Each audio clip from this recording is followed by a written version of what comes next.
and a skilled negotiator with a track record of diligently pursuing American interests, unapologetically and with the appropriate amount of caution and attention to detail that those things deserve.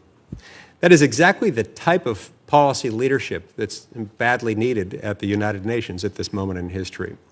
The U.S. right now, frankly, has some legitimate concerns about the UN. And to be perfectly frank, the UN is, in many respects, a disaster and a detriment to U.S. interests, where the U.S. is shouldering the financial burden of an international body only to be on the losing side of so many votes and so many policy decisions that are made at the UN. And this cannot continue. The President is absolutely correct in his decision to pause our contributions, to review U.S. participation within the bloated system, and to trust Mike Waltz with righting the ship from the inside. With Waltz at the helm, the UN will have what I regard as what could and should be its last chance to demonstrate its actual value to the United States. Instead of progressive political virtue signaling, the Security Council has the chance to prove its value in settling disputes and brokering deals.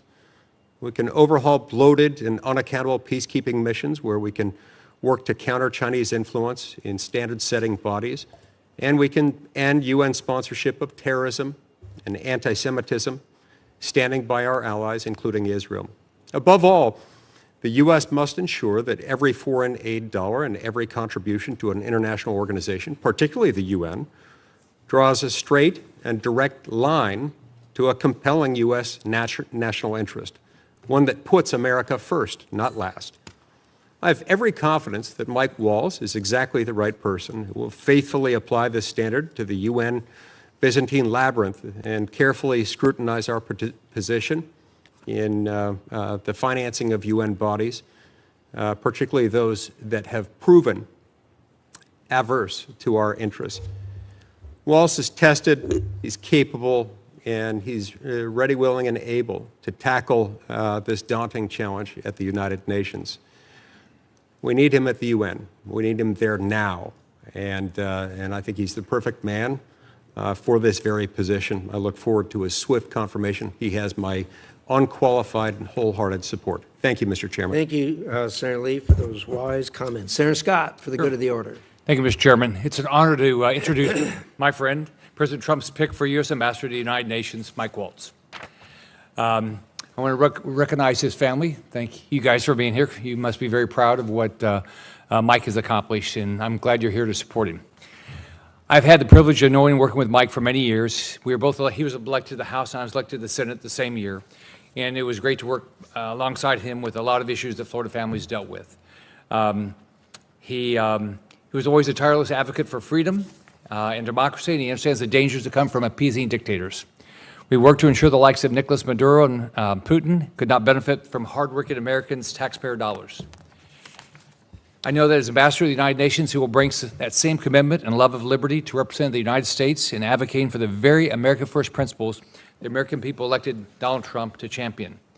He's a patriot.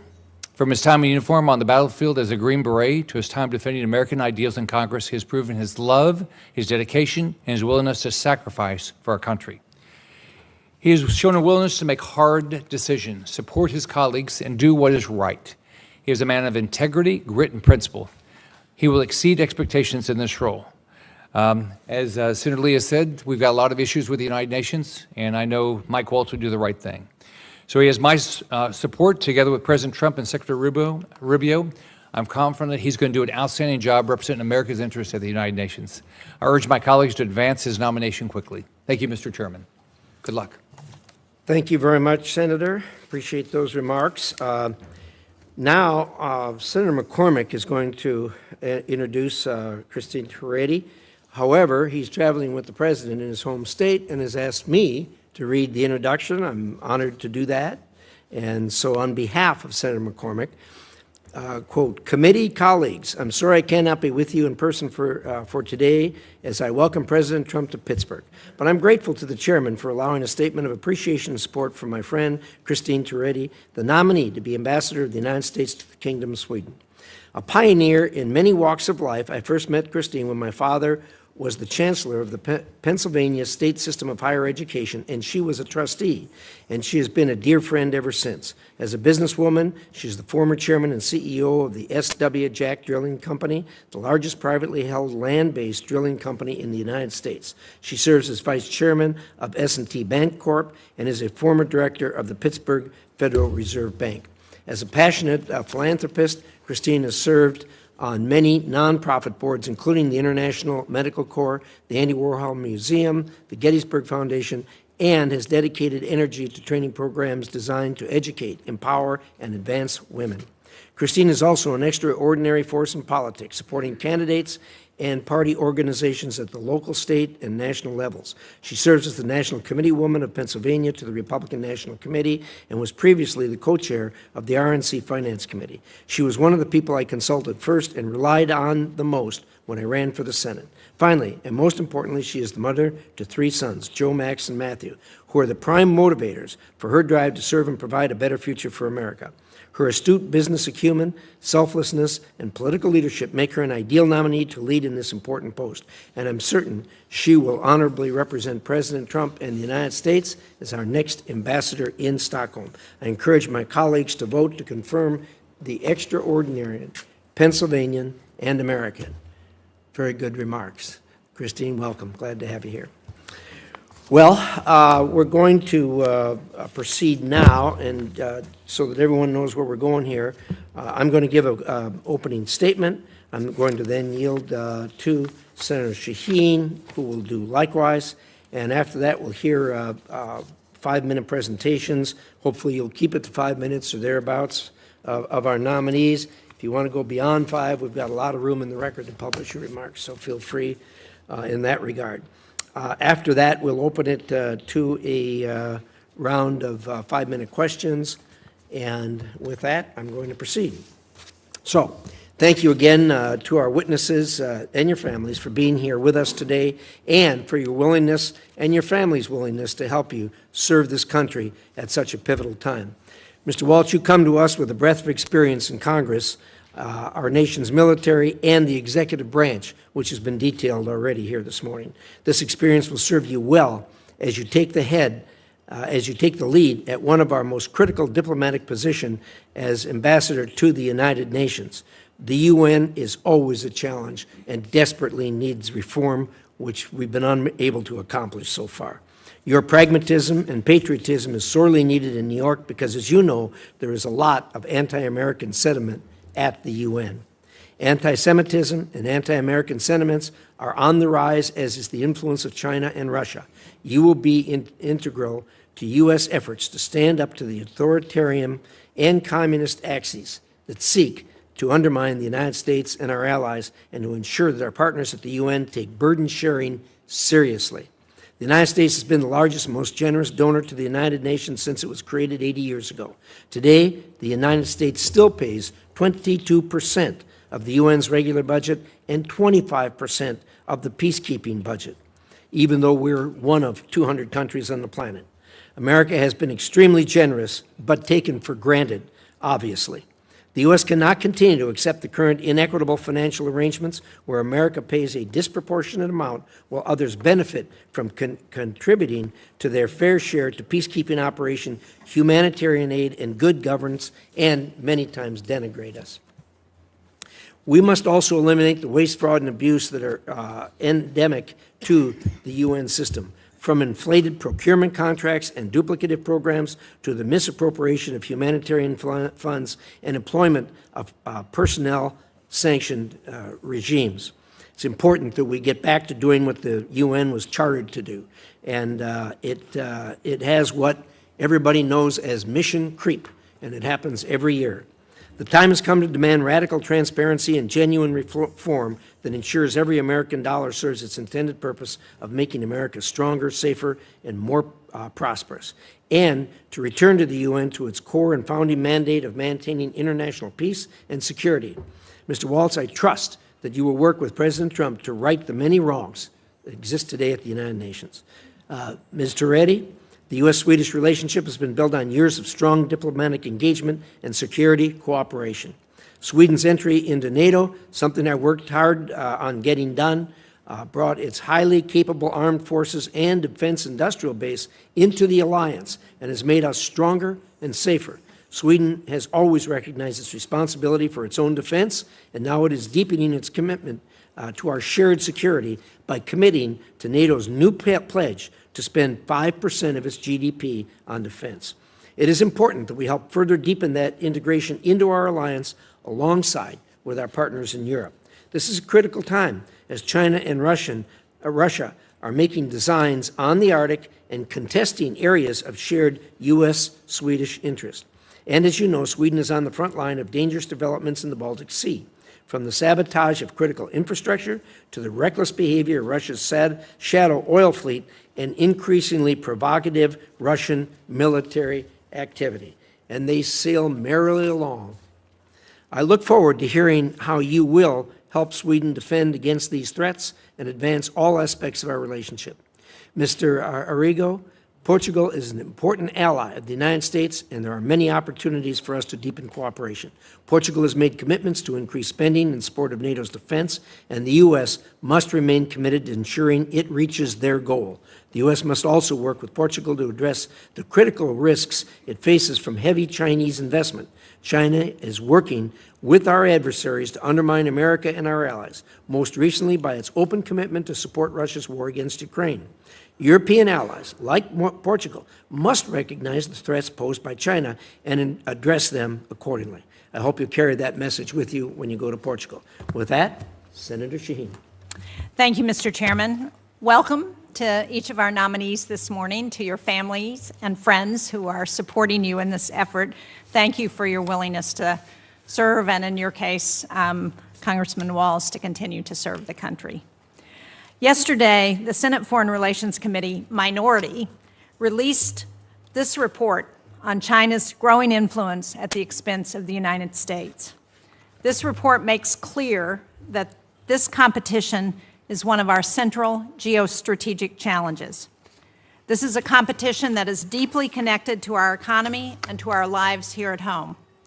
Whether combating unfair trade practices and IP theft, or stopping the flow of fentanyl into our communities, or protecting Americans from spying and cyber attacks, or helping U.S. companies stay ahead in developing batteries, electric vehicles, and AI, the stakes are very high. The threat to our prosperity and security is real. But unfortunately, instead of strength and focus, we've seen this administration pull back on a global scale. As the administration fires thousands of highly specialized, nonpartisan experts and cuts America's diplomatic budget by 84%, China leads the world in diplomatic missions and is increasing its budget. And the situation at the United Nations is especially alarming. President Trump has said that the UN must return to its core mission of peace and security. But the administration is also proposing to slash U.S. contributions to the UN and eliminate the entire UN peacekeeping budget, increasing the likelihood that American soldiers will be sent into combat zones and making China the largest UN peacekeeping and financial contributor. The Chinese Communist Party must be very pleased at our efforts. They continue making long-term investments at the United Nations and international organizations, not only through contributions, but by placing more Chinese nationals in key roles. Mr. Waltz, I urge you to take this threat seriously. I know you do because you've served on the China Commission. But if we walk away from international bodies like the UN, the result won't be reforms that advance American interests. The result will be that international bodies become increasingly dependent on China, whether it involves technology and AI standards, or global health, or trade deals, or documenting human rights abuses in Ukraine. China will be writing the rules. I don't think most Americans want to live in a world where the Chinese Communist Party is driving the agenda. There remains broad bipartisan agreement that American leadership on the global stage is essential, particularly as China's expanding footprint threatens our safety and prosperity. That's why Americans need a voice not only at the UN Security Council, but at the International Civil Aviation Organization, which ensures airspaces remain safe, at the World Food Program, which prevents famines and responds to crises, the Organization for the Prohibition of Chemical Weapons, which works to eliminate these dangerous weapons, and the International Atomic Energy Agency, which helps reduce the threat of nuclear war. Put simply, we cannot shape these organizations or even push for the reforms that we want unless we're at the table. Mr. Waltz, if confirmed, I hope you will work with this committee to preserve America's ability to lead, to compete, and to shape the future on America's own terms. Mr. Arrigo and Ms. Toretti, because the UN ambassador post has traditionally held cabinet-level status, my remarks have focused on that role. But I also look forward to hearing from each of you how you would advance America's interests in Europe through the posts in Portugal and Sweden. Thank you all. Thank you, Senator Shaheen. We'll now hear from the nominees, and we'll start with Mr. Arrigo.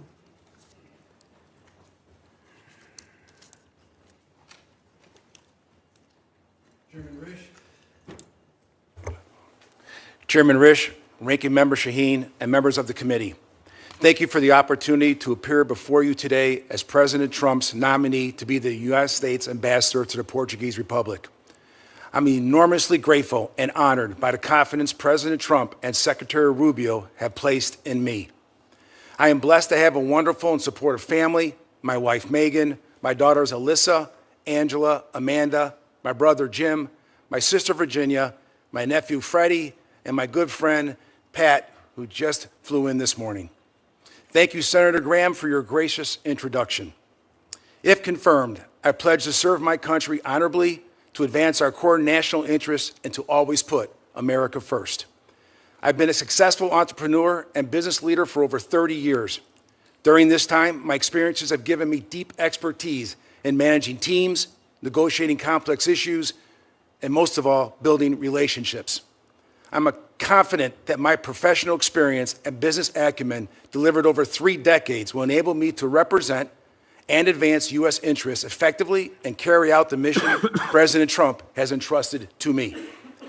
I am privileged to have this opportunity today, in large part due to my family, and particularly my beloved parents, Joseph and Frances Arrigo.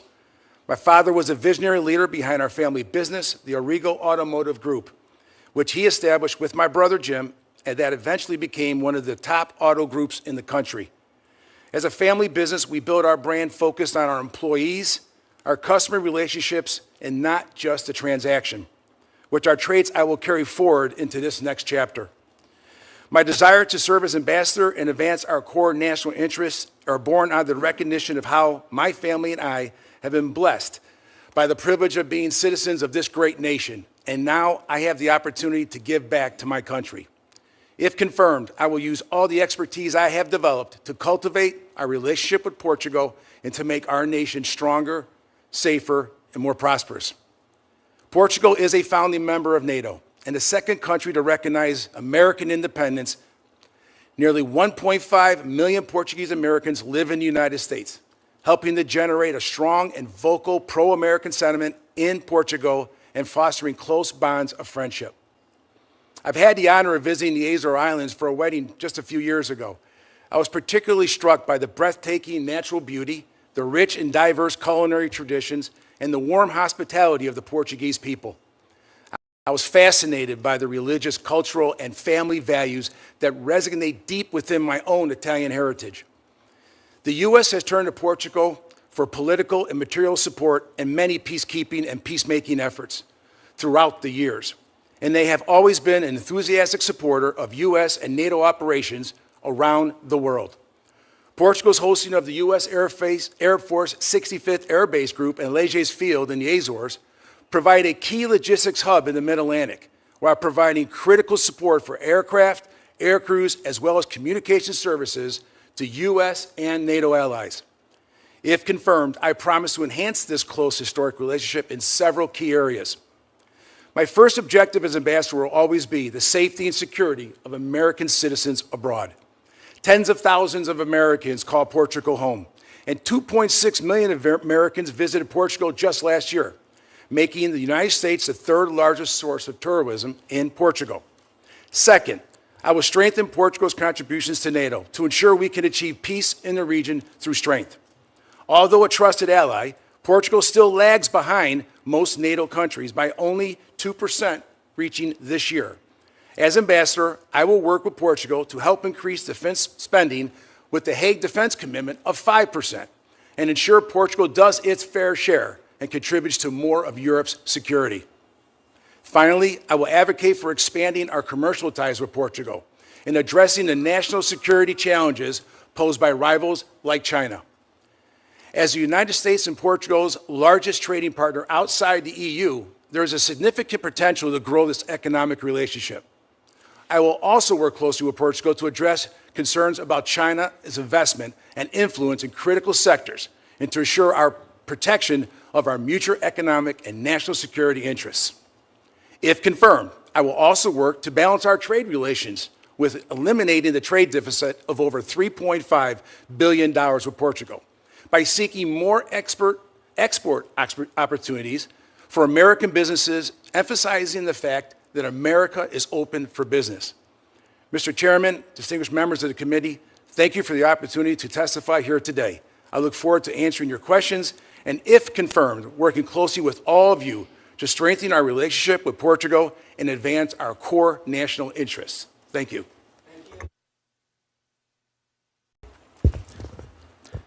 Thank you, Chairman Risch, Ranking Member Shaheen. It's my honor to be here as President Trump's nominee for the United Nations. First, I also want to thank my family, especially my wife, Julia, herself a fellow combat veteran and accomplished diplomat. And if confirmed, you will definitely get double the bang for the taxpayer's buck. I have my mother, Brenda, here, who has always been my rock and who bootstrapped her way through life. My daughter, Anderson, a rising senior at UC Boulder. And I have spared the Capitol Police, our 3-year-old son, Army, and his energy. I think they may have a hard time keeping up with him. But I also want to especially thank my fellow Green Berets, SEALs, veterans, and particularly the Gold Star families that are here today. We have had each other's backs through wars shaped by decisions made in this building. I promise to keep them and to keep all of you in mind as we support President Trump's focus on peace through strength. So our experiences obviously shape how we approach these positions. And for this one, my experience as a Green Beret serving alongside NGOs, development agencies, the UN, out in the field, in Africa and the Middle East, has certainly shaped my view. I've seen many organizations that frankly mean well, but execute poorly. Lack of coordination, bloated bureaucracies, poor contracting. I have literally seen over and over again hospitals that lack beds, schools that lack supplies, schools with supplies where they lack teachers. And by the time the aid filters through layers of subcontractors, only pennies reach those in need. As a former congressman, I bring the perspective of representing hardworking Americans, welders, nurses, teachers, small business owners. And if we were at a town hall looking at them, could we answer their questions on whether their money was being well spent? Many of them, frankly, in my former district would ask, should we be in the UN at all? Here's how I'd answer the question. I'd answer number one, with the UN's need for reform, but also its potential. We should have one place in the world where everyone can talk, where China, Russia, Europe, the developing world can come together and resolve conflicts. But after 80 years, it's drifted from its core mission of peacemaking. We must return to the UN's charter and first principles. Peacekeeping certainly has an important role, but also needs reform. The U.S. funds 25% of these efforts, yet we have missions in Africa. I've talked to a number of you about this during our visits. They cost billions, tens of thousands of soldiers. We've had 2 that have been around since the 1940s with no mandate renewal and no end in sight. We must press the Security Council on length, cost, clear end states, and focusing on peacekeeping, not nation building. Countering China, absolutely, Senator Shaheen, is critical. It's absurd that the world's second largest economy is treated as a developing nation in most UN agencies that gives China favorable status. China pursues its personnel or pushes its personnel into roles at all levels, including bodies that set international standards, aviation, telecommunications, IP. U.S. leadership is essential there. America must have a strong voice, and if confirmed, I'll work with Secretary Rubio to challenge this influence. We must also challenge pervasive anti-Semitism. From 2015 to 2023, the General Assembly passed 154 resolutions against Israel versus 71 against all other nations combined. UNRWA in Gaza, with its staff involved in the October 7th massacre, its schools teaching anti-Semitic hate, must be dismantled. The reappointment of Special Rapporteur Francesca Albanese, with her calls to boycott American companies doing business with Israel, highlights this bias. President Trump's executive order, Chairman Risch, your Stand With Israel Act require withholding funds from such bodies. And I fully support Representative Elise Stefanik's proposal for an Abraham Accords caucus within the UN. Regarding budget, the UN's overall revenue has quadrupled in the last 20 years, yet I would argue we have not seen a quadrupling of world peace. It has not been commensurate. The U.S. pays more than 183 countries combined.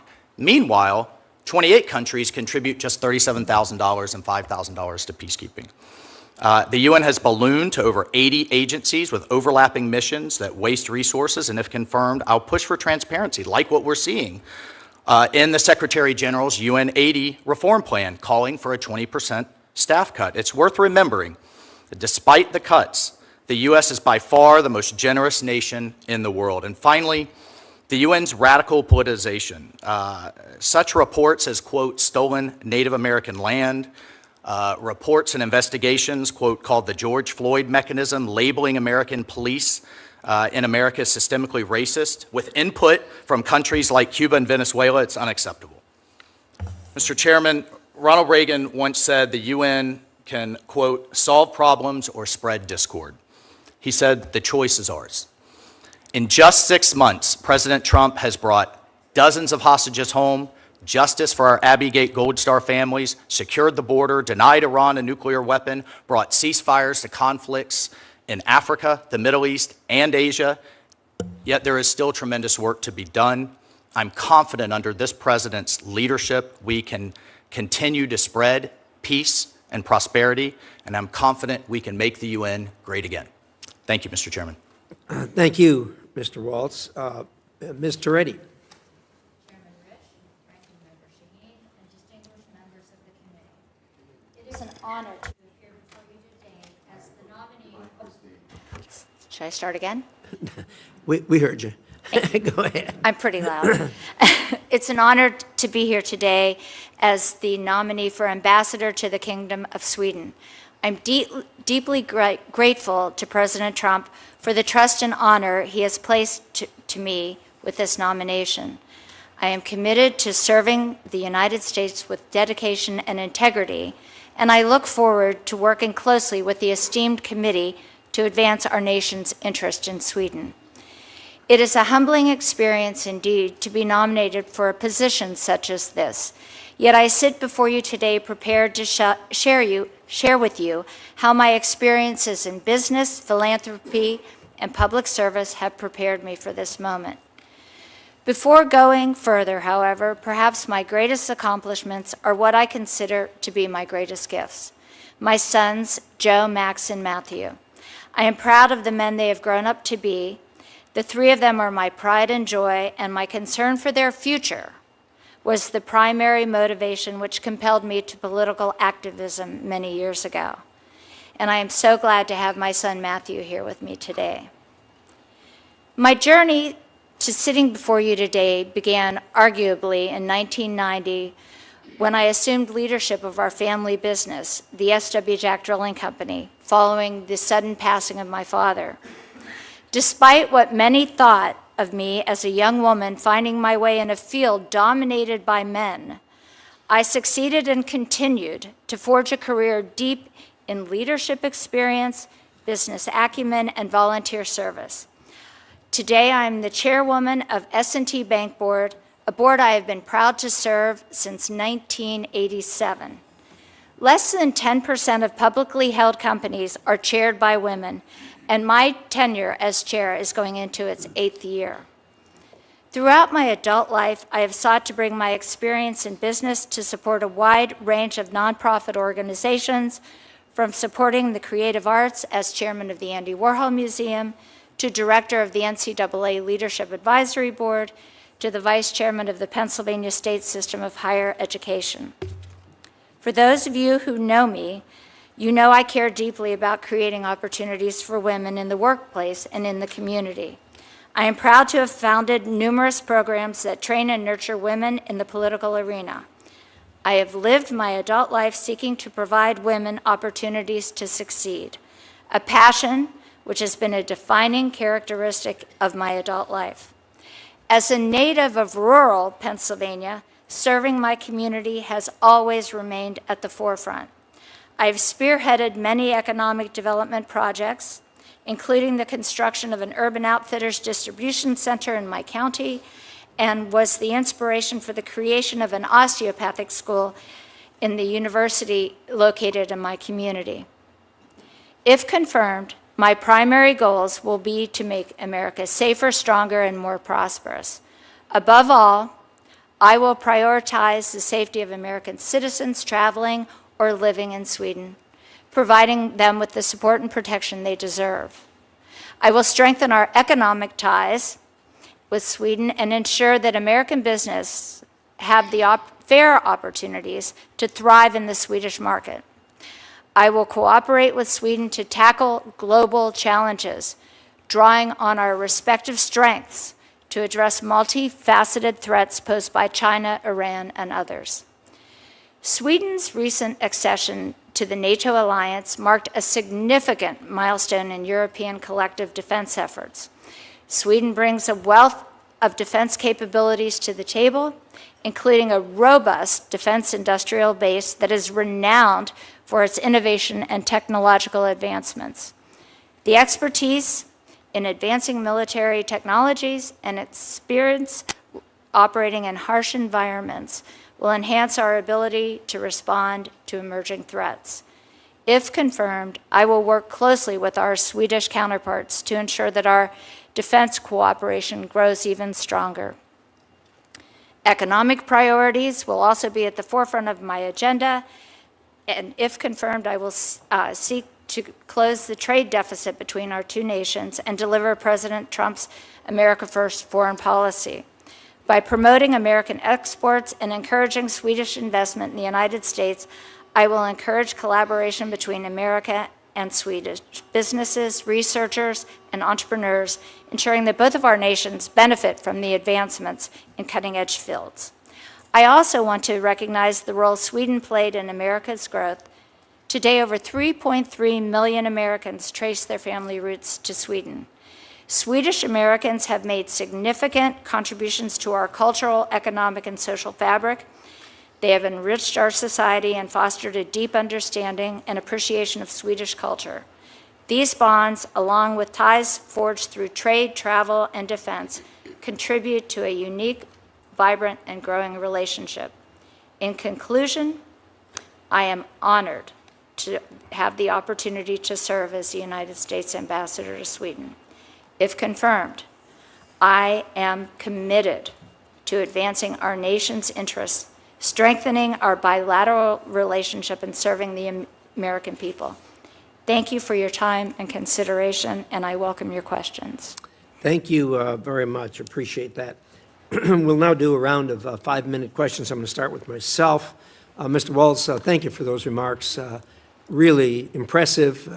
Clearly, you have a good handle on what you're facing up at the UN, undoubtedly as a result of your service in the House and head of NSC. But I think you laid this thing out absolutely black and white. It's amazing to me that the American people get this a lot better than the members of Congress do, it seems like to me. We've had some towns in Idaho that for many years had a sign outside that said Kiwanis meets at such and such a time, and this group meets at such and such a time, UN-free zone. And they got it. There isn't a lot going on right now that is helpful to us. I met with Secretary Guterres, comes in all the time to check the box, I guess, and I go over with him, and he gets pretty disgusted with me when I say, "What are you doing?" And he ticks off, "Oh, we're passing out food here." "Yeah, that's our money." "What else you doing?" "Well, we're keeping peace." "Well, yeah, that's our money." And you go along and say, look, let's go back to the founding document that talks about keeping countries from trying to overrun other countries. What are you doing there? You can't even pass a resolution condemning what Russia has done. What good are you? We're spending all this money. What are we getting for it? You know, and then, of course, when you get things as atrocious as the fact that taxpayer money, there were people who who went with Hamas, members of Hamas, that invaded Israel and murdered people and took hostages that were on the payroll of UNRWA, which is on the payroll of the UN, which is on the payroll of United States taxpayers. I mean, it's just outrageous. You got a heavy lift there, and of course, we all know what China's doing with their penetration. Your thoughts? Well, thank you, Mr. Chairman. I appreciate that. I share your concerns. The President, Secretary Rubio share your concerns, and these are the concerns of our constituents.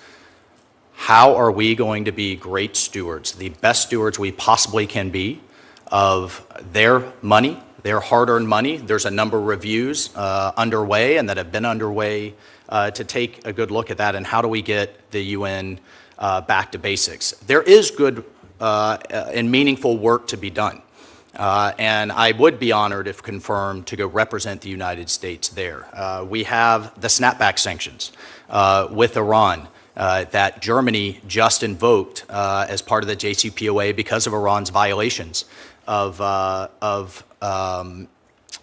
its obligations under the Nuclear Proliferation Treaty. Of course, we have the bold opening that the President announced in his trip to the Middle East and led in the opportunity in Syria that we have to watch very closely, but we have a number of sanctions that we need to lift there in order to realize those opportunities that many in the region are looking forward to engaging on. And I have to tell you, person after person, official after official said, can we get some leadership up there to roll those sanctions back that the President has now done under his executive order so that we can prevent Syria from devolving back into chaos. Of course, we have a number of peacekeeping missions that all too often these mandate renewals, which typically happen every year, I mentioned two that are just open-ended that have never happened, those are opportunities to get better results, frankly, and to question those things that I laid out. How long, how much, what are we going to accomplish?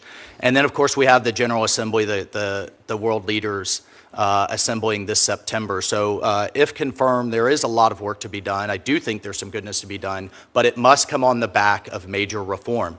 And I've sat in many House hearings where we've talked about reform, we don't see it implemented. I think under this President's leadership and under the Secretary's leadership, it's time to get to work. Good thoughts. I have, well, Mr. Rigo, I'll take a quick run at you. You know, people in America seem to have a pretty good view of Portugal. We've had good relationship with them. They appear to be a good friend. They got a couple of soft spots, obviously. Number one, China's got the deepest penetration of Portugal than any country in Europe. And the second thing is they can't even get to the 2%, let alone the 5% that we're demanding now. You're going to have to get them there and hopefully bring them to their senses in dealing with China. Your thoughts? Thank you very much for that very important question. And you are exactly right. They have been, over decades, they've been down at the bottom, 25 out of 32 or lower in defense spending. It would be my job to see if we could sit down and come to the table with the military modernization that they need so desperately. The F-16 fleet is quite aging, and I think the F-35 program would be one of my top priorities. I believe if we could sit down and come to an agreement there, that would push them right to the top and then over on their way to the 5%. When it comes to China's involvement, you're right. I've noticed as a private citizen, I've done some reading where is it right to have the some of the largest companies in China be owning some of the energy companies in Portugal? Is it right to have construction companies owning some of the largest, CCP companies owning some of the largest construction companies in Portugal? That probably would need to be discussed. So if confirmed, I would like to sit and discuss all the threats that we have between the energy sector, the construction, and the defense spending with Portugal to get them to do their fair share. Thank you. Senator Shaheen. Thank you, Mr. Chairman. Excuse me. Mr. Waltz, these last few months have illustrated how China is all too eager to take advantage of our disengagement at the UN and around the world. And while we may not all like what some UN institutions do, if we aren't at the table, we can't influence the agenda. So do you agree that if confirmed, a central responsibility of your role at the UN will be to ensure that the United States is present, able, and willing to counter the PRC's growing influence at the UN? Thank you, Senator Shaheen. I appreciate the question. I agree it's absolutely critical. And if confirmed, yes, I agree. I will take just a second to point out, under the first Trump administration, under the 2018 National Security Strategy, he really led the pivot, which I think pivoted the entire national security apparatus in Washington, D.C., away from the Middle East, away from counterterrorism, not as a zero sum, but to focus on the near-peer threat that China absolutely is. And then just in this administration, Secretary Rubio's first trip was down to Panama to address what we've all heard, hearing after hearing, an encroachment on the Panama Canal, a strategic waterway. Panama is now the first Latin American country in decades to back away from the Belt and Road Initiative. The malicious behavior, but also the potential of the Chinese Communist Party, the malicious behavior, the potential of the relationship, I should say, will be top of mind for me. I know it is for the Secretary and the President. I agree with you, Congressman. That's why I find it so puzzling that there's been no coherent strategy for how to address China within this administration. There's no consistent messaging. If you look at where China is moving in, where the United States has moved out, within days of our shutting down of USAID and foreign assistance programs, China was already labeling the United States as an unreliable partner.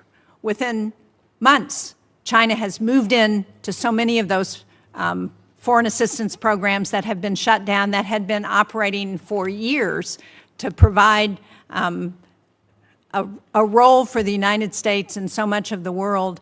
And we have packed up our bags and gone home, and China's there. They're on the ground. And if you read the report, you will see instance after instance that questions why what we're doing makes us stronger against China and allows us to compete. So let me ask another question about the UN, because this administration has outlined a host of cuts to UN and its sub-agencies.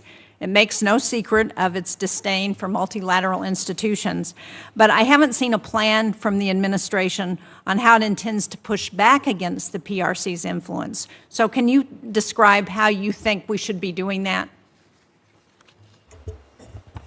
Thank you, Senator Shaheen. Just a few points to address there. Number one, I look forward to reading the report and to working with you, the committee, and the team on that. I have to tell you, though, in my experience, even in the last 6 months, but even more broadly, I've seen partners in the Middle East that were heading into the PRC's orbit make it very clear that they want to work with the United States, particularly since the election of President Trump. I think the peace agreement between the DRC and Rwanda that we just saw in the Oval Office, China has had all kinds of activities across Africa, but they've also heavily polluted, bring in their own labor, often engage in certain types of corruption. As we have a race for national resources to power the economies of the future, I think that was an incredible moment. And from the president's perspective, I feel confident in saying that he sees the power of our markets. He sees the power of our economy. He sees AI and energy and other things that we need to unleash in the future.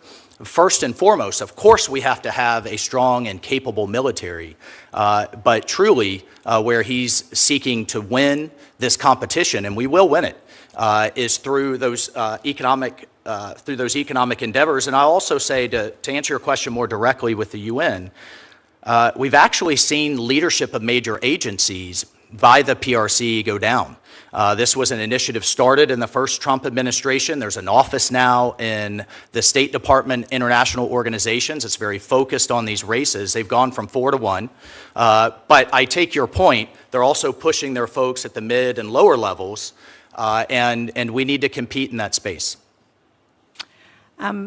Well, thank you. I appreciate that. Can I just, I'm a little over time, but I'd like to hear your thoughts on what the UN's role in Syria should be as we're looking at, I think the Trump administration has taken important steps to removing barriers around the sanctions that have been a problem for Syria moving forward. So what should the UN's role be there?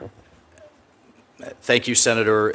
It's something that Secretary Rubio in particular, but the entire administration has looked very closely at. I mean, since we had the fall of the Assad regime during the transition, I actually think it was a bit of a good news bipartisan story on how everyone worked together to make what has been a bold step in the president lifting sanctions. So to answer your question directly, first and foremost, if confirmed, is to work with our allies and partners. We have literally years and layers of sanctions that were intended for the Assad regime, counter-Iranian influence, and as the Saudis, the Emiratis, our Gulf Arab allies, the Turks in particular, under now the leadership of Ambassador Tom Barrack, I think there's tremendous opportunity there, but we have a moment. It almost reminds me of kind of the post-Libya phase, where we have a moment that we can seize, or if Syria devolves into chaos,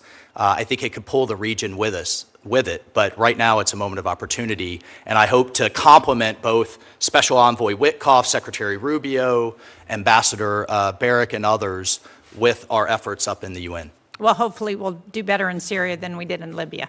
Thank you, Mr. Chairman. Amen to that. Senator Shaheen, thank you for that. And Senator Waltz, thank you for your focus on both Syria and Lebanon are really, I think most people, if not everybody on this committee, really views that this is a critical moment and an opportunity. Obviously, there's problems. There's a history there that bears watching. But whenever we engage in these things, the people there got to want it more than we do. And we see that in dealing with both the Lebanese and the Syrians. We hope it can come to fruition. It bears watching, but we'll appreciate your strong hand on the tiller there. So with that, Senator Ricketts is yielding to Senator Haggerty for now. Thank you. Thank you, Mr. Chairman. Thank you, Senator Ricketts, for the time accommodation. And to each of you, I want to congratulate you for your nomination to represent the greatest country in the world. You're going to have a wonderful and exceptional experience should you be confirmed. No surprise, we live in a very challenging and dangerous world right now. And it's only going to be through the talents and the sacrifices of you and your families that we're going to be able to ensure America's prosperity and America's security in the world. So thank you for your willingness to serve. I'm going to turn my attention, no surprise, to you, Mr. Waltz. You're getting ready to take on a very critical role at a place that was founded on some very fundamental principles. You think about the principles of the UN and its founding: freedom, peace, human rights. Those are the founding documents. That was in the Charter of the United Nations. Today, what we see happening at the UN is far divorced from those founding principles. Instead, what we find is an overly politicized organization, one that tends to criticize and work against the interest of the United States and its allies, and frankly, one that actually supports authoritarian regimes in many cases, advancing their interest over those of the United States. As our chairman mentioned, we're the largest donor. The United States is the largest donor to the UN. Yet, at the same time, we're not getting the type of results we see. And I'm going to cite the example that you brought up, Chairman Risch. What happened on October the 7th?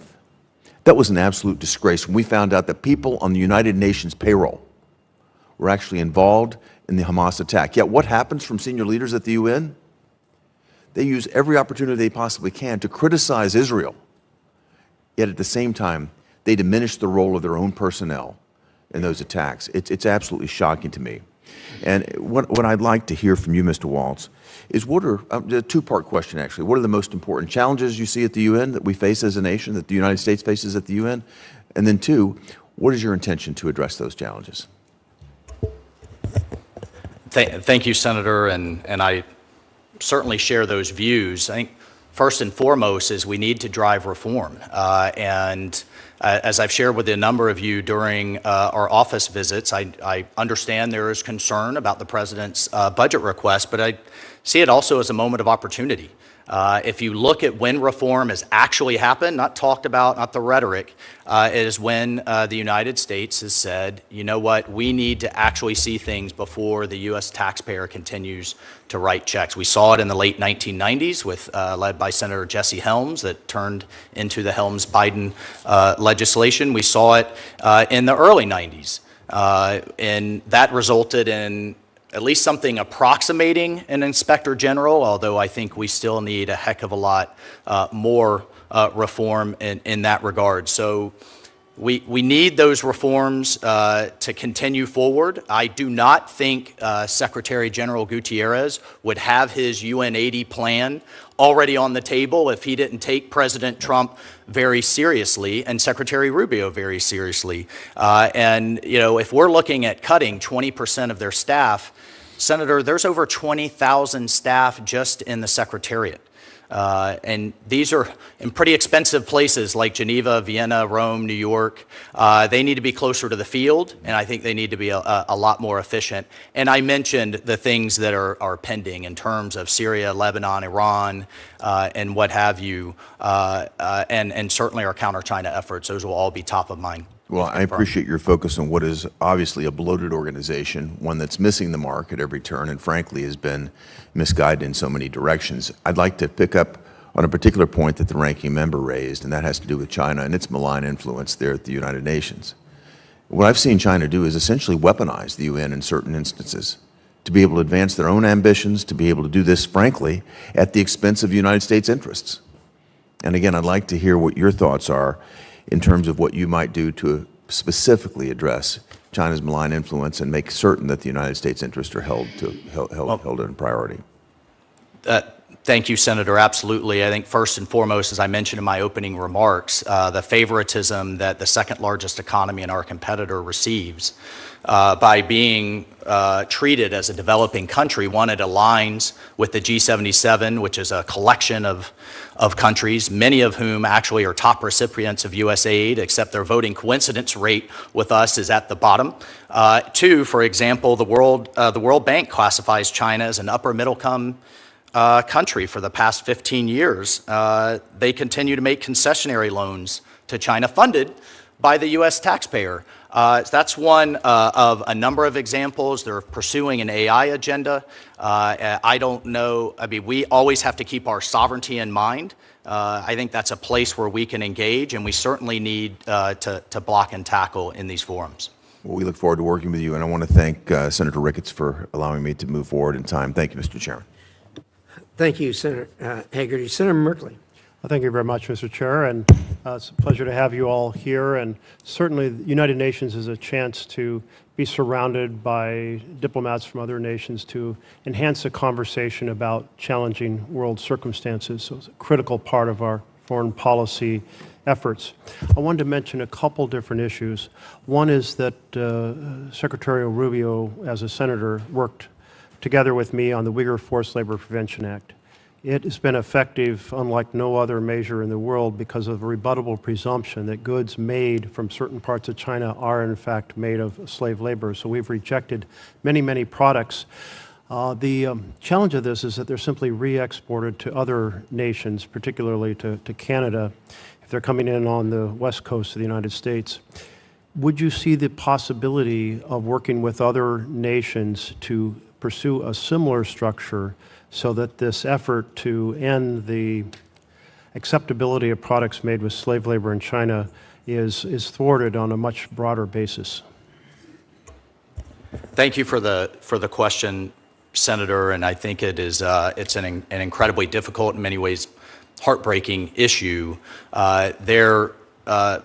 A few years ago was a report coming out of a think tank in Australia that highlighted 80 international brands, many of whom are common brands that we use and purchase today, that were using slave labor from Western China. In fact, in one of our efforts, I highlighted the world's largest solar panel factory in Western China that was actually being subsidized by the U.S. taxpayer, was being subsidized in the Inflation Reduction Act. But if you followed the power lines to the factory, it was actually being powered by Russian coal in 12 coal-fired power plants producing solar panels funded or staffed with slave labor. So it's something I absolutely would look to work with you. Thank you. That's what I was looking for. I have several questions, so I wanted to, you were working towards a yes with great background. Thank you. Second of all, Taiwan is an area I've had a lot of concern and have been engaged in as the Democratic lead on the China Commission. We've held a lot of hearings on it. China has blocked their participation in many international organizations, including various agencies within the UN. Do you see some opportunity to press for Taiwan to have greater representation and voice on some of those UN bodies? Senator, I support, the United States supports Taiwan's meaningful participation in international organizations. As you know, we have longstanding One China policy. It's governed by the Taiwan Relations Act, the 3 communiques, and the 6 assurances. And unless directed otherwise, that is the policy I will execute if confirmed as ambassador to the UN. Thank you. And I do think even apart from the UN, there's other international bodies that we could advocate for Taiwan to have a voice in. And it would be a well-received indirect message of our support for Taiwan on the broader issues of security. Turning to Iran, a week ago, the president said, I'll tell you that in my view, I hope it's over. I think Iran wants to meet. I think they want to make peace, and I'm all for it. It seems like there's a win-win opportunity here. Iran has said it doesn't want to pursue a nuclear weapon, and our intelligence has confirmed that. In the past, they've accepted very steep limits on enrichment, just at 3.67%, well below the 90%. And there's a deep weariness over the very stagnant economy in Iran that really has not served the aspirations of the Iranian people. So there is a framework and a possibility for an enduring peace in which Iran is nuclear weapon free. We guarantee that there's no plutonium path, uranium path, or surreptitious path, covert path, that they stop supporting militias through the arc that extends clear to Syria and Lebanon, and that there's a more prosperous economy so the Iranian people return to being kind of full members of the international community. You mentioned that Germany, but also United Kingdom and France have all said they're going to snap back on JCPOA. Can you use, will you work to utilize your role at the United Nations to find this win-win solution to the situation with Iran? Yep. Thank you, Senator. And when just to clarify, when I mentioned Germany, my understanding is Germany is actually, as part of the E3, has actually triggered the mechanism. As you know, there is a multi-week cure period and then another 30-day period before the snapback provisions expire on October 18th. So if confirmed, yes, I would fully engage in that process and have been working with our allies, as has Special Envoy Witkoff and Secretary Rubio. To Iran, I mean, first and foremost, I think we need to recognize and thank our amazing B-2 pilots, everything and everyone that worked with them, from maintainers, refuelers, to the intelligence community, to make sure Iran can never have a nuclear weapon, which the president has been clear on his goal for quite some time. In terms of negotiations, the president has made it very clear that he hopes for a better future for the Iranian people. I think we all do. And we engaged in diplomacy working with our partners in Oman, but we also made it very clear that they could not have a domestic enrichment capability. If they want to have a 1, 2, 3 agreement like our allies in the UAE, if they want to buy material, if they want to have a civil program, I think that's, again, until directed otherwise, that is absolutely on the table. So this is a moment with Syria, with Lebanon, with the Abraham Accords that I think we could see prosperity, but the regime has to make a decision to move away from its desire to have a nuclear weapon. Thank you. My time is out. Thank you. Thank you, Senator. Thank you much, Mr. Waltz. You're correct. The problem is not with the Iranian people. The problem's with the Iranian regime. We wish they could move away from that. In any event, Senator Ricketts, you're up. Great. Thank you, Mr. Chairman. Thank you to all of our nominees, and congratulations on your nomination, and thank you for your willingness to serve our great nation. Mr. Waltz, I'm just going to go pick up with where Senator Merkley left off. You mentioned that Germany has triggered the snapback sanctions. My team was just doing some quick research to try and find that. We couldn't find any mention of that right offhand, but it is hugely important that the E3 get those snapback sanctions. You know, the air campaign by Israel and the successful attack by, as you mentioned, our bombers to be able to hit those key nuclear facilities was really, really important in hampering Iran's ability to have a nuclear enrichment program. But it's not the end of the story. We've got a lot more work to do. Iran is still out of compliance with their obligations under the JCPOA, and they are not allowing the EA inspectors to be able to get into those facilities, so they're in violation. It's absolutely critical that the E3 do those snapback functions. Will you commit to working with them to push them to get that snapback in place? And as you mentioned, that deadline of October 18th, because of the cure period you were also mentioning, it's really more like September where they really have to get this done. But as UN Ambassador, if you're confirmed, will you push them to get this done? Thank you, Senator. And if my mention of Germany was from open source reporting, so if that was an error, then that was. Well, it's good news if it's true. But we've also happens. Spoken to the United Kingdom and France as well, and I have full confidence that they will work with us. We've had these conversations literally through the transition and over the last 6 months. The second executive order the president signed was to reinstitute maximum pressure on Iran, but you raise a fantastic point in that we need to get those inspectors back in there with the IAEA, and it is obviously notable that the June report from the IAEA was the first censure of Iran for its non-compliance in quite a long time. And one of the things Iran always says is they want this program for peaceful means, yet there's no reason they need to have an enrichment program to have a civilian nuclear program. 23 other nations are doing it without having enrichment facilities. We need to continue to push that the only way we can guarantee they cannot get a nuclear weapon is if they do not have an enrichment facilities. Would you agree?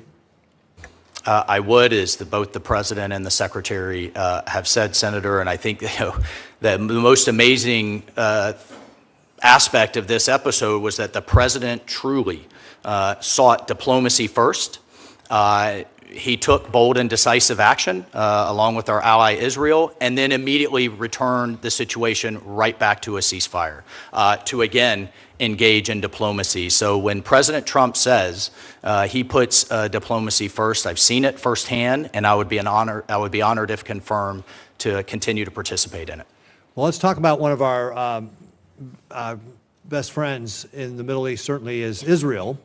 And you mentioned in your opening remarks the anti-Semitism that is just rampant in the United Nations. And I think you gave the stat that there were more resolutions targeting Israel than all other nations combined by double. And it's just stunning what the United Nations has done. So as the UN ambassador, if you're confirmed, what specific actions can you take to shut down this anti-Semitism at the UN and the anti-Israeli basis? What's going on? Well, Thank you, Senator. And it is pervasive. I could probably spend the rest of this hearing, sadly, highlighting the anti-Semitic activities, one aspect of which is known as Article 7 in the Human Rights Council, that Israel is the only nation with a standing mandate to highlight its, quote, human rights abuses every single meeting, and it's been going on for decades. I mentioned the number of resolutions just this year. We're on track for that same type of disparity in 2025. I support the Secretary's call for sanctions on the Special Rapporteur, Francesca Albanese. I think she is the poster child for anti-Semitism in the UN. And I think we have to take a step back and address and work with both Israel and work with our allies on why this continues to happen. I understand the humanitarian crisis in Gaza, but I will say over and over again, if Hamas would lay down their arms, if they would surrender, if they would stop sacrificing their own people, the fighting would stop today. And I am confident in working with Israel in that regard. Well, I think your last point was spot on, and I have seen nothing out of the UN calling on Hamas to surrender, because that is exactly how this conflict would end, and the people in Gaza would be able to start looking for a better way of life once that terrorist organization surrenders. So push the countries of the UN to come down very clearly that they can best serve the people in Gaza by getting Hamas to surrender. Thank you, Mr. Chairman. Well said, Senator Ricketts. Senator Murphy.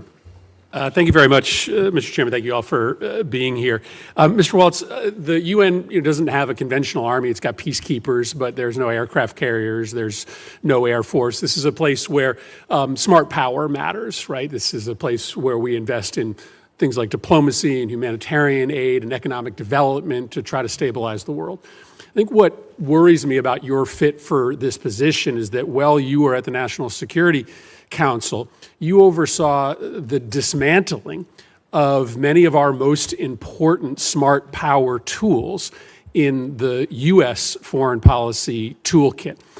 A lot of conversations happen on this committee about what has happened to USAID, our ability to influence the world through economic development and humanitarian assistance, but not as much conversation has happened about the attempted destruction, I think led by an NSC process, of our information and media operations around the world. This administration, while you were at the NSC, essentially shut down USAGM, which is the umbrella agency for our global media operations, fired 92% of the staff, announced plans to shut down Radio Free Europe and Voice of America. That they're only open today because of court orders. The administration does not support the Global Engagement Center, which is also now shut down, which was the State Department's ability to try to work with partners around the world to counter Chinese propaganda and Russian propaganda. I mean, listen, we were already having circles run around us by Russia and by China predominantly, even before the administration went forward with this essential destruction of our existing information and counter-propaganda capacity. So maybe just share with me, while you were National Security Advisor, why did you believe that it advanced U.S. national security interests to shut down our most important agencies that try to win the information war, which is a war that, whether we like it or not, exists in this world, and we're not fighting it today while our adversaries are? Thank you for the question, and I think we're in violent agreement that we have to win the information war. We may have a disagreement on the best way to do that. What we did not see were the metrics, were the actual results. As you mentioned, we're getting, in many ways outpaced in the information space, yet for decades we've had these entities that have become expensive and have become quite bloated. I think the best way to block and tackle our adversaries abroad is through our amazing private sector, through innovation, through what we're seeing in our leadership role in AI and in other spaces.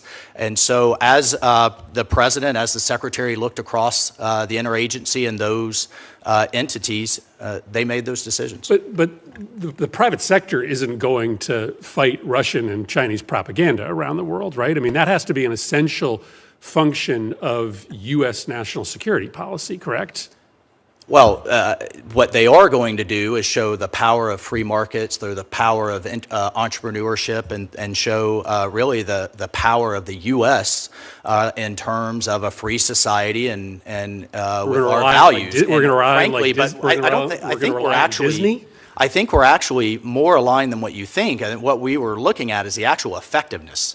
It's the tool that we questioned, and then the president and secretary made a decision to reallocate resources. Listen, I hope the administration does rethink this if they've got a better idea on how to try to project power in the information space. Then I think we're all willing to hear it. But right now, we're taking ourselves off the playing field. You were very involved in the offensive operations in Yemen. As you saw in this last week, the Houthis have restarted attacks on the shipping lanes, two very devastating attacks. Throughout the last 2 months, they have been continuing to take offensive operations against Israel. It doesn't look like we did much to really fundamentally change the battle space there. They still have pretty robust offensive capabilities to target shipping lanes and to target our friends. We spent, looks like, around $1 billion, depleted a lot of our ammunition stocks.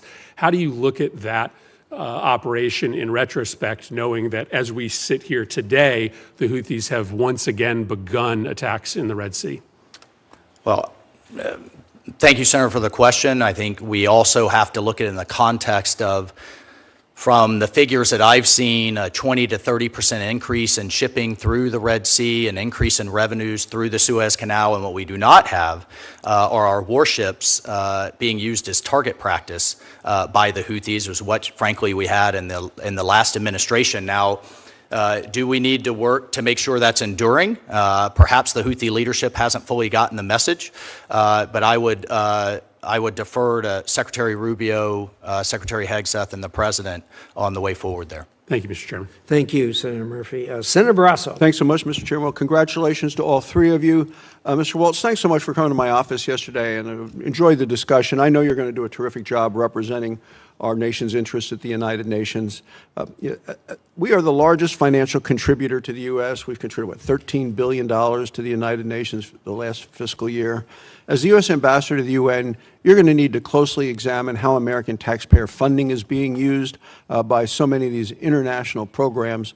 Could you talk about your commitment to reviewing every dollar going to the UN to ensure that our taxpayer dollars is being used wisely? And I mean, if I recall, you had a list yesterday of just some amazing places that I think taxpayers would be really offended to see that their taxpayer dollars were going to through the United Nations. Could you share some of that information with us?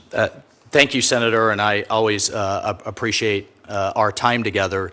One of the kind of the main thrusts of the UN, particularly over the last, I'd say, couple of decades, has been on climate and focus on climate change and a number of initiatives. And setting aside the debate on climate, if you just look at the organizations amongst the 80 various specialized agencies, core programs, and funds, you have the UN Environment Program, the UN Convention to Combat Desertification, the International Union for Conservation of Nature, the Secretariat of the Pacific Regional Environmental Program, the Global Environment Facility, the Commission for Environmental Cooperation, the Montreal Protocol, and then you have other agencies like the Global Fund for HIV, Tuberculosis, and Malaria. Okay, but it has as its core mission, one of its core missions, not necessarily those things, but climate change is the largest global health challenge in the 21st century.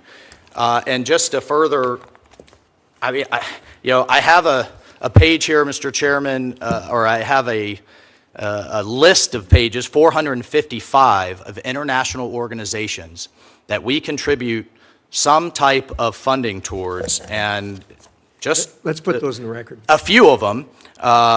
The Pacific Salmon Commission, the Pacific Islands Forum Fishery Agency, the Pan-African Postal Union, the Pan-American Health Organization, the Pan-American Institute on Geography and History, the International Lithosphere Program. I mean, so these are the, again, this is, it's quite a list.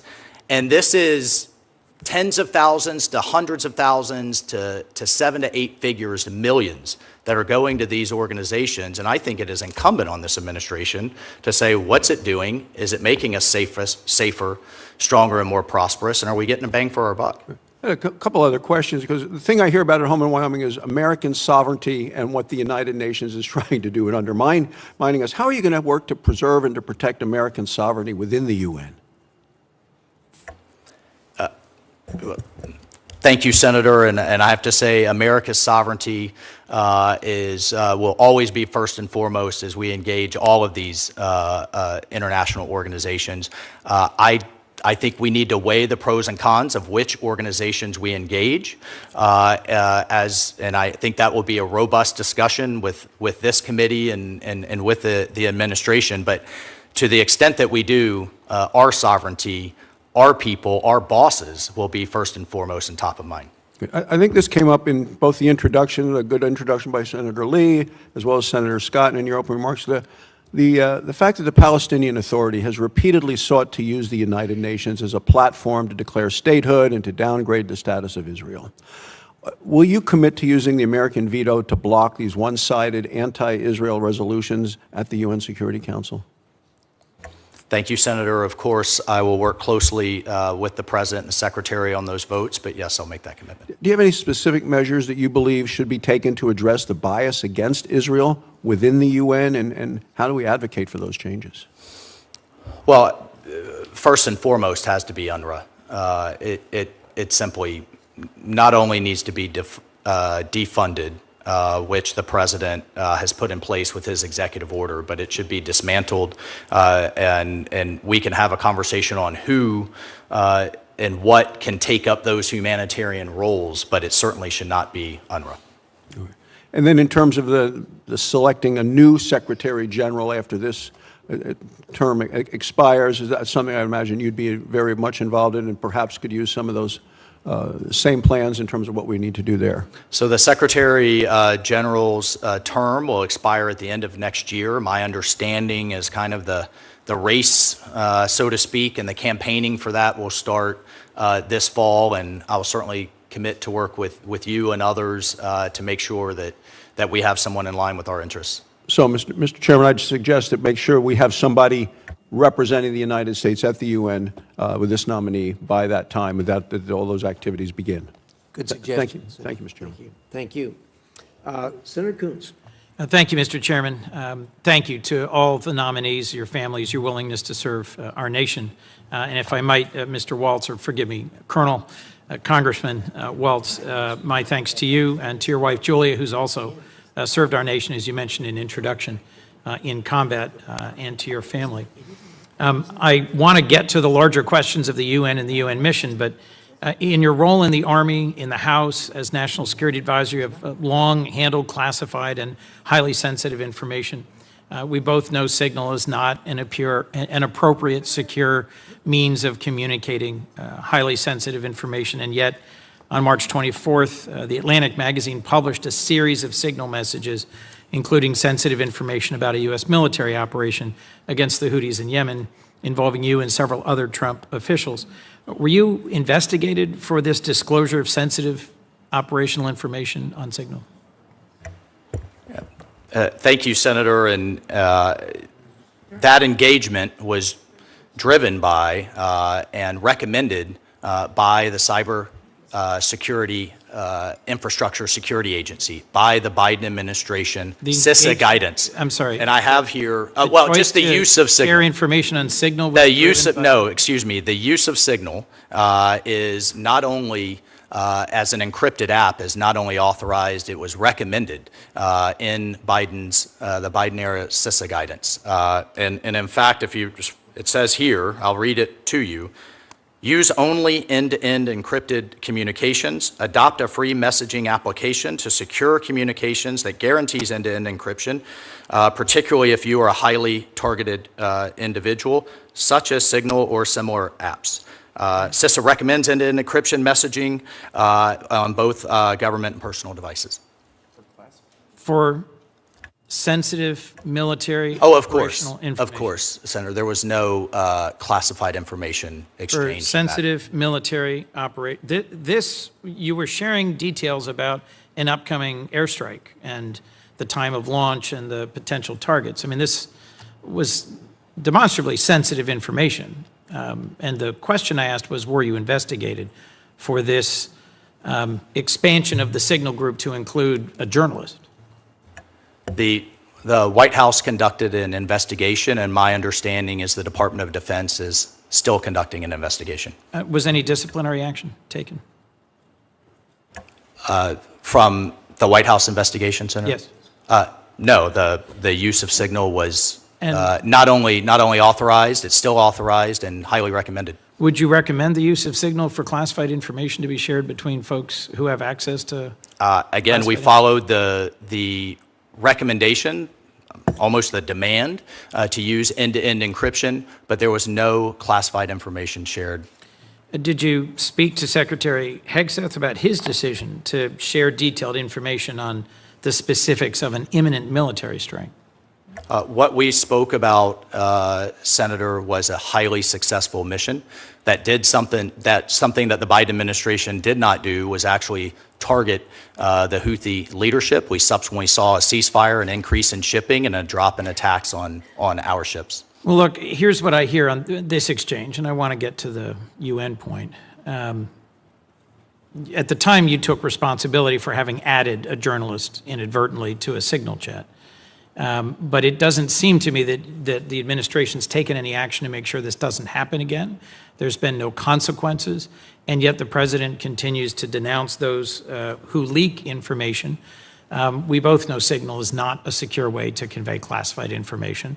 And I was hoping to hear from you that you had some sense of regret over sharing what was very sensitive, timely information about a military strike on a commercially available app that's not, as we both know, the appropriate way to share such critical information. Again, Senator, I think where we have a fundamental disagreement is there was no classified information on that chat. I'm going to move on for a moment, but we've got plenty more to discuss on that point. China in the UN system, there was plenty of agreement on this side of the dais, and I think with you, that we need to combat anti-Semitism